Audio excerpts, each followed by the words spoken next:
What'd you say is your most proudest moment? I think the moment where I just felt the happiest and the most blessed to be involved in the project was when it did finally all come together and we kind of got our act together. Like, we were still rehearsing heavily, and the show wasn't finished a week before the show.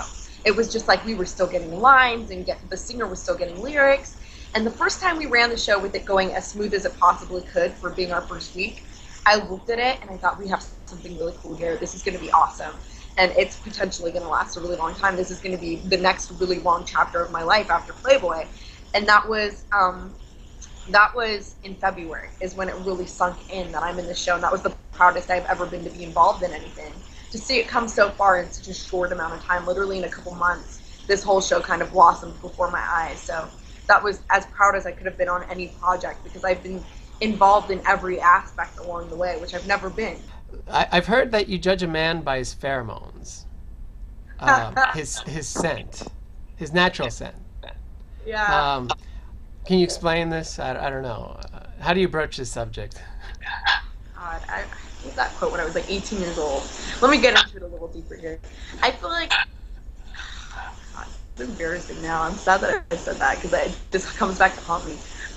Yeah, no, I used to. When I was like 17, 18, I would date someone. I would straight up ask on the first date if they can lift their armpit up and I could smell their armpit. And I would tell them beforehand not to wear deodorant.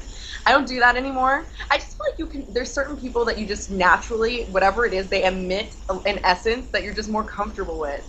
And I mean, I don't really, it's not something that is as prevalent anymore in current days. But does anybody in the cast has a favorable scent?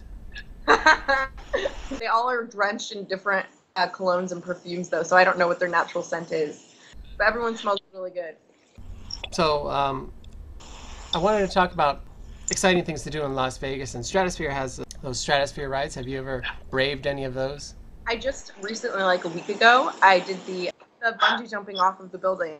I went with a group of adventurers. Like, they had come specifically to do all of these like really adrenaline rushy type adrenaline junkie type things. Like, they had just done the race car thing down the street with the Lamborghinis. I don't know what that's called. Um, but yeah, so they came to Vegas to do all these adrenaline junkie things. And they were all really nervous on the way up. Like, they were sweating and jumping around trying to like get their nerves out. I was just so chill. I was like so cool, calm, and collected until I got up there. And then it's like looking out, you're on this little tiny platform and you're looking out over the whole strip and you're like, I can't do it. It feels so unnatural. It feels like you're about to commit suicide. And you just like, you want to step back, but then you're just like, I'm already here. I'm already geared up.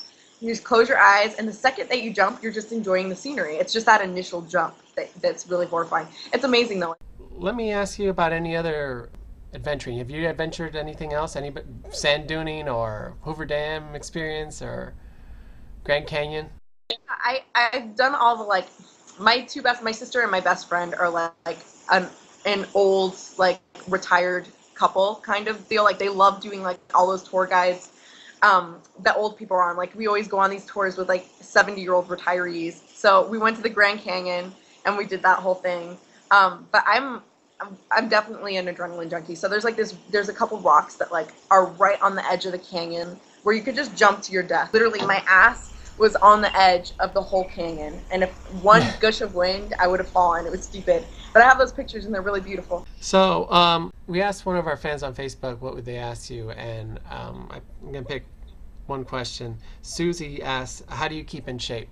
From the angle of the stage, it's really easy to look larger than you are, and like it's just kind of like, I don't know how to explain it, but like you can look pregnant even. And when I first got there, I was like mortified when I started. Like, I got to start losing some weight.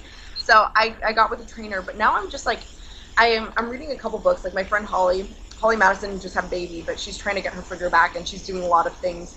She recommended this book by Kimberly Snyder that has a bunch of like smoothie recipes and juicing recipes. So I just like eat this green glowing smoothie, drink this smoothie every morning, and I'm not too concerned. Like, that's the beauty of being a pinup model, is that you don't have to be too concerned with getting thin, because then you lose the whole appeal of what it's all about.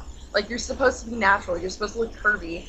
So when I lose weight, I feel like people don't appreciate it. Like, they're not like saying, oh, you look really good. They're like, you're looking skinny. Like, I noticed, like, even on my Instagram feed, like reading people's comments or on Twitter, that it's something that's not welcomed. So I'm lucky enough to get to eat and use my career as an excuse to eat whatever I want.